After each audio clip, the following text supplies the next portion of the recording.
दोस्तों, समय के अभाव के कारण मैं सिर्फ कुछ स्टॉक्स के सपोर्ट ही डिस्कस कर पाऊंगा इस वीडियो में।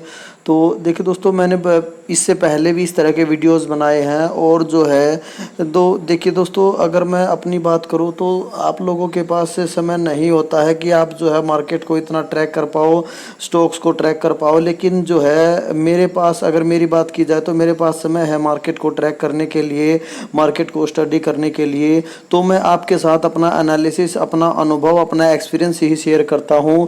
मैंने इससे पहले भी इस तरह के वीडियोस बनाए हैं। तो दोस्तों, अगर बात की जाए, काफ़ी सारे स्टॉक्स के एग्जांपल हमारे पास है। जैसे राजरत्न ग्लोबल वायर के पास बात की जाए तो 718 रुपये तक नीचे गया था, उसके बाद बाइंग देखने को मिली है और अब उससे ऊपर ही ट्रेड कर रहा है। 718 720 तक नहीं जा रहा, उससे ऊपर ही बना हुआ 740 के आसपास, 740 730 तक चला जाता है। तो अगर दूसरा एग्जांपल मैं लूँ डी मार्ट का, तो डी मार्ट को भी मैंने 3500 के प्राइस पर कवर किया था, वो भी थोड़ा बहुत ऊपर जा चुका है। हालांकि कोई पत्थर की लकीर नीचे भी आ सकते हैं। मेरा कहने का मतलब ये है दोस्तों कि मैं जो है स्पॉट पर डिस्कस करता हूँ स्टॉक्स को, तो वहाँ से ज़्यादातर अपसाइड ही देखने को मिलती है। वैसे कई बार फिसल भी जाते हैं, जैसे विनाती ऑर्गेनिक्स थोड़ा बहुत 8-10 रुपये नीचे फिसल गया। तो बाकी ठीक है, आप अपनी रिसर्च के हिसाब से काम करें। लेकिन जो है अगर आपके नॉलेज में उनके सपोर्ट लेवल डाल दिए जाएं तो आप अपनी स्टडी अच्छे से कर पाओगे इन स्टॉक्स के ऊपर। तो उसी पर्सपेक्टिव से जो है आज के वीडियो को देखते हैं। तो आज के वीडियो में अगर बात की जाए, पहली कंपनी का नाम है पीआई इंडस्ट्रीज़। तो यहाँ पर देखिए दोस्तों, पीआई इंडस्ट्रीज़ में कोई खास डिस्काउंट अवेलेबल नहीं है, तो मात्र 9% का डिस्काउंट ही अवेलेबल है। लेकिन चला गया था जो है 3623 तक, तो वहाँ पर भी लगभग 10% के आसपास का डिस्काउंट आप मान सकते हो। तो वो गिरने की कोशिश कर रहा है। तो देखिए दोस्तों, वो नेगेटिव न्यूज़ थी, तो नेगेटिव न्यूज़ जिसकी वजह से जो है गैस का जो लीकेज है वो देखने को मिला था। लेकिन कंपनी ने जो है क्लियर कर दिया है कि उससे कोई ज़्यादा बड़ा नुकसान नहीं हुआ है, कोई ज़्यादा बड़ा हादसा नहीं हुआ है। तो जो है हो सकता है मंडे को इसमें थोड़ी बहुत तेज़ी देखने को मिले। तो बाकी ठीक है, अगर गिरता है और 3650 ये जो ट्रेंड लाइन मैंने ड्रा कर रखी है, तो यहाँ पर आप देख सकते हो। तो इस पे अगर आकर टच करता है तो 3550 के आसपास का लेवल आपको दिखा सकता है। तो अगर 3550 के आसपास अगर आपको मिलता है तो आप कंसिडर कर सकते हो, और थोड़ी बहुत क्वांटिटी आप यहाँ पर भी उठाकर चल सकते हो। तो अगर इस प्राइस पे करंट अगर सीएमपी पे बात की जाए तो कुछ क्वांटिटी एक दो क्वांटिटी के रूप में आप यहाँ पर भी उठा सकते हो। लेकिन फिर जो है ट्रेंड लाइन के सपोर्ट की बात की जाए तो 3550 के आसपास आप जो है इसका सपोर्ट मानकर चल सकते हो। तो वहाँ पर भी कुछ क्वांटिटी उठाई जा सकती हैं। कंपनी मार्केट की लीडर है, ज़्यादा कुछ डिस्कस नहीं करना चाहूँगा इस वीडियो में, केवल सपोर्ट ही हम देखेंगे ताकि आप जो है स्टॉक्स को ट्रैक कर पाओ। तो दूसरी कंपनी का नाम है दोस्तों सिरका पेंट्स। यहाँ पर आप देख सकते हो मात्र 7% के आसपास का डिस्काउंट ही अभी अवेलेबल है। तो देखिए दोस्तों, ये मैं मोमेंटम स्टॉक्स को डिस्कस कर रहा हूँ। और अगर बात की जाए, जो स्टॉक अपने 5 ईयर 10 ईयर मीडियन पी के नीचे ट्रेड कर रहे हैं, उस पर भी मैंने वीडियो बनाया हुआ है, आप जाकर देख सकते हो। तो उसमें जो है कुछ कंपनीज़ के नाम उसमें डिस्कस किए हैं मैंने, तो आप वो वीडियो भी जाकर देख सकते हो। अब उनको बार बार मैं डिस्कस करना नहीं चाहूँगा, वो लगभग अपने उसी स्पॉट के आसपास ट्रेड कर रहे हैं। काफ़ी सारी कंपनीज़ के नाम है उसमें। लेकिन ये जो है मोमेंटम स्टॉक जो लगातार मोमेंटम के साथ ऊपर जा रहे हैं और 20% का डिस्काउंट नहीं दे रहे हैं, केवल 5-7% 10% के आसपास का ही डिस्काउंट जो है ऑफर कर रहे हैं। अगर अभी की बात की जाए तो देखिए दोस्तों, मैं तो थोड़ी थोड़ी क्वांटिटी बाई करने में बिलीव करता हूं। तो ज़्यादा डिस्काउंट का वेट किए बिना अगर 5-7% का डिस्काउंट मिलता है तो मैं तो हमेशा एक दो क्वांटिटी के रूप में बाई करना पसंद करता हूं। बाकी ज़रूरी नहीं है कि आप भी यही स्ट्रेटजी फॉलो करें। तो अगर बात की जाए सिरका पेंट्स की, तो इसमें भी गिरावट देखने को मिल रही है 400 रुपये के आसपास।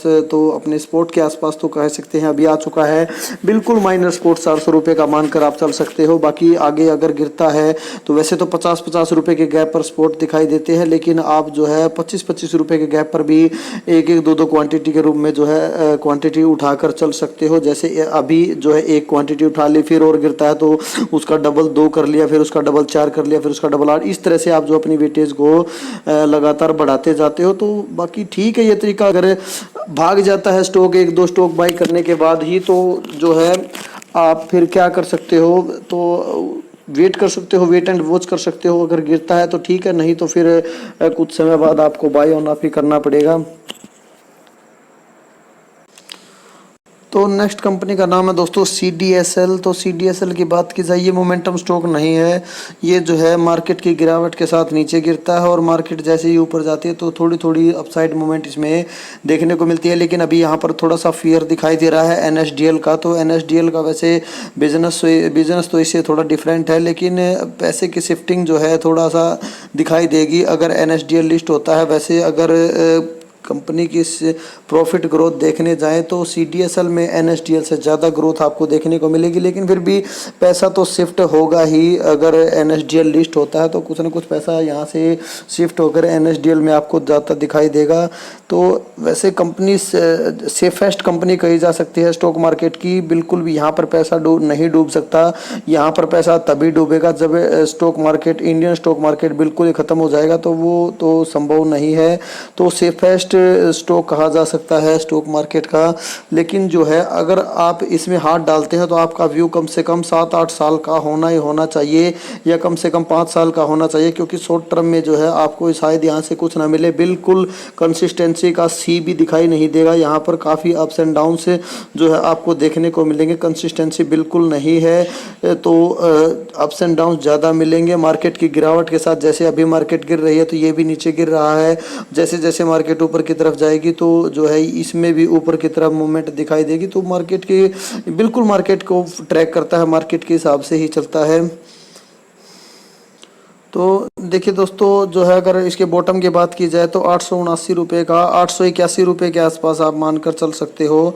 तो जो है 881 रुपये का वैसे बॉटम बनाया था इसने, तो वहाँ तक तो अभी जाने की उम्मीद नहीं है। लेकिन मार्केट अगर ज़्यादा गिरती है तो हो सकता है कि वहाँ तक, लेकिन करंट मार्केट कंडीशन को देखते हुए लगता नहीं कि वहाँ तक जाएगा, और ना ही मार्केट ज़्यादा नीचे जाने वाली है। तो अगर नेक्स्ट स्पॉट की बात करें तो 1100 के लेवल का स्पॉट आप मानकर चल सकते हो। तो 1100 के आसपास अगर मिलता है तो वेल एंड गुड है। बाकी अगर और थोड़ा सा नीचे हम देखें तो नीचे जो है 1000 रुपये के आसपास का स्पॉट जो है आपको इसका आप एक बड़ा स्पॉट मानकर चल सकते हो। तो 1000 रुपये के आसपास अगर जाता है तो ठीक है, अपनी वेटेज आप बढ़ा सकते हो। लेकिन ये सिर्फ लॉन्ग टर्म के इन्वेस्टर ही कंसीडर करें, शॉर्ट टर्म वाले यहाँ पर हाथ ना डालें। लॉन्ग टर्म इन्वेस्टर जिनका व्यू, आपका व्यू कम से कम 5 साल होना चाहिए इस जो स्टॉक को बाय करने के बाद। तो अगर आप वोलेटिलिटी इसकी झेल सकते हो तो ही इसमें हाथ डालें। वैसे पैसा बिल्कुल सेफ रहेगा यहाँ पर, पैसा बिल्कुल आप सेफेस्ट कंपनी मान सकते हो स्टॉक मार्केट की। तो नेक्स्ट कंपनी का नाम है दोस्तों B2C retail company, premium segment retail company मान्यवर, यानी वेदांत फैशन। 18% का डिस्काउंट जो है ऑल टाइम हाई से यहाँ पर आप देख सकते हो। लेकिन चला तो गया था 1200 तक, 1200 के लेवल तक मार्केट क्लोजिंग के टाइम। लास्ट ट्रेडिंग सेशन जो है फ्राइडे को हमने देखा तो बिल्कुल 1200 से भी नीचे चला गया था। तो 1200 से भी नीचे वैसे चला गया, 20% का डिस्काउंट मिल गया था। तो उस टाइम देखो, कोई भी यूट्यूबर आपका बटन दबाने नहीं आएगा बाय का, या अगर रेकमेंड करने नहीं आएगा, तो आपको खुद ही जो है मार्केट को ट्रैक करना पड़ता है। तो अगर ये कैंडल यहाँ पर हम देखें तो काफ़ी बड़ी कैंडल, रेड कैंडल आपको दिखाई देगी। तो मार्केट क्लोजिंग के टाइम बिल्कुल आप देख सकते हो यहाँ पर 1197 तक चला गया था, 1197 तक चला गया था। बाकी उस लेवल पे अगर किसी ने दबोचा होगा GTT ऑर्डर लगाकर तो हो सकता है कि उसे अच्छा बेनिफिट देखने को मिले, काफ़ी अच्छा लेवल था वो। बाकी अगर नीचे स्पोर्ट की बात की जाए तो नीचे जो स्पोर्ट है तो यही अभी तो 1200 का स्पोर्ट है अभी अगर करंटली बात की जाए।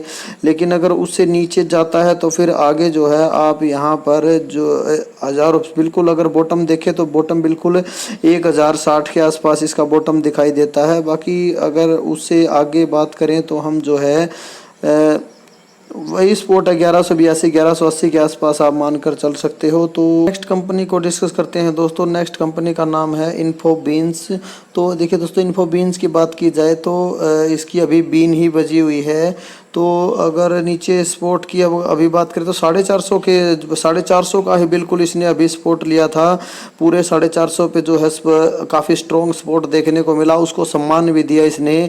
450 से नीचे तो नहीं गया, उससे ऊपर ही जो है ट्रेड कर रहा है और अब जो है धीरे धीरे उससे ऊपर आ चुका है और 474 रुपये के आसपास ट्रेड कर, अभी भी ज़्यादा ऊपर नहीं गया है। लेकिन अगर आप आईटी में मिड कैप आईटी को देखोगे, वहाँ पर आग लगी हुई है। एलटीटीएस काफ़ी ऊपर जा चुका, परसिस्टेंट सिस्टम काफ़ी ऊपर जा चुका है, एलटीआईएम काफ़ी ऊपर है। आप अगर नीचे है तो सिर्फ हैप्पीएस्ट माइंड और इन्फोबीन्स, ये दो ही नीचे हैं। बाकी हैप्पीएस्ट माइंड्स पे मेरा ही खुद का कन्विक्शन नहीं है, तो मैं आपको क्या बोल सकता हूँ उसके बारे में। तो अगर इन्फोबीन्स की बात की जाए तो इसका पूरा 94% के आसपास का बिजनेस जो है यूएसए से ही लिंक है। तो वहाँ पर जो है प्रॉब्लम चल रही है। जैसे ही वहाँ पर हालात सुधरेंगे तो आपको जो है इसमें भी अच्छी तेज़ी देखने को मिल सकती है। तो अगर स्पोर्ट के आसपास की बात की जाए तो 450 का स्पोर्ट था, उससे 20-25 रुपये ऊपर आ चुका है, 468 रुपये तक तो गया था वैसे, लेकिन अभी भी बाइंग रेंज में ही कहा जा सकता है। काफ़ी ऊपर ऑल टाइम हाई से काफ़ी डिस्काउंट है। लेकिन अगर दूसरे आईटी स्टॉक्स को देखें तो उनको तो बाई करने का बिल्कुल भी मेरे हिसाब से तो मौका है नहीं। मिड कैप आईटी काफ़ी ऊपर जा चुके, कोफोर्ज में काफ़ी ज़बरदस्त तेज़ी देखने को मिली। सारे के सारे मिड कैप आईटी लगभग ऊपर दिखाई देंगे, सिर्फ टूटी हुई है तो ब्लू चिप आईटी कंपनी टूटी हुई है। तो अगर नेक्स्ट कंपनी को देखना चाहो दोस्तों, कैमक्रक्स को देख सकते हो। तो कैमक्रक्स ने काफ़ी मल्टीबैगर रिटर्न्स कंपनी ने अभी दिए हैं रिसेंटली। अगर कोविड पीरियड की बात की जाए तो ये कंपनी जो है ड्रग्स बनाती है। एपीआई जो ड्रग्स होते हैं, एपीआई में अगर बात की जाए तो जो है डीवीज लैब मार्केट की लीडर कही जा सकती है। तो ये कंपनी क्या करती है, फार्मास्यूटिकल केमिकल कह सकते हो आप, फार्मास्यूटिकल ड्रग्स कह सकते हो, वो बनाकर जो है फार्मास्यूटिकल कंपनीज को सप्लाई करती है। तो अगर इसमें फार्मा का एक्सपोजर है तो जैसे ही फार्मा सेक्टर में आपको थोड़ा तेज़ी देखने को मिलेगी तो यहाँ पर भी आपको तेज़ी देखने को मिलेगी। तो फार्मा सेक्टर वैसे मुझे ज़्यादा पसंद नहीं, क्योंकि फार्मा सेक्टर का आरओई जो है रिटर्न ऑन इक्विटी मात्र 14-15% के आसपास है।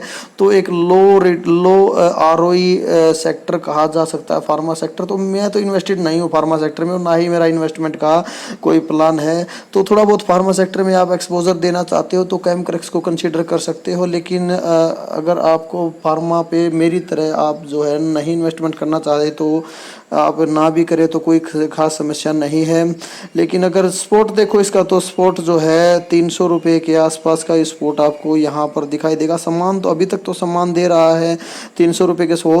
थोड़ा क्या हो गया, थोड़ा बहुत अगर 294 295 थोड़ा नीचे फिसल गया, लेकिन 300 रुपये का मेजर स्पोर्ट आप इस पे मान के चल सकते हो। तो यहाँ पर एक ही बार में पेनी स्टॉक कहा जा सकता है इसको, बिल्कुल 500 करोड़ से कम का मार्केट कैप आप मानकर चल सकते हो। तो बिल्कुल जो है पेनी स्टॉक है, बिल्कुल एक ही बार में आप लमसम अमाउंट 300 रुपये के आसपास जो लेवल है उस पर आप लगाकर छोड़ सकते हो जितनी भी आपकी श्रद्धा है। बाकी आपको वही पैसा लगाना है इसमें जो अगर डूब भी जाए तो आपको कोई खास दुख ना हो, तो ठीक है। बाकी आप अपने हिसाब से काम करें।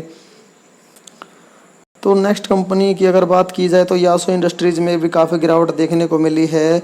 तो स्मॉल कैप में गिरावट देखने को मिली थी, सिरका पेंट्स में गिरावट देखने को मिली थी, यासो इंडस्ट्रीज़ में गिरावट देखने, काफ़ी सारी कंपनी जो है, ज्योति रेजिन में भी गिरावट देखने को मिली थी। तो स्मॉल कैप इंडेक्स ने अच्छा परफॉर्म नहीं किया था शुक्रवार की अगर बात की जाए, तो उसी वजह से इन स्मॉल कैप कंपनीज़ में, माइक्रो कैप कंपनीज़ में गिरावट देखने को मिली थी। तो ऑल टाइम हाई से थोड़ा सा डिस्काउंट है वैसे, अगर छोटी कंपनी के परस्पेक्टिव से देखा जाए तो इनमें तो काफ़ी ज़्यादा डिस्काउंट वैसे मिलना चाहिए।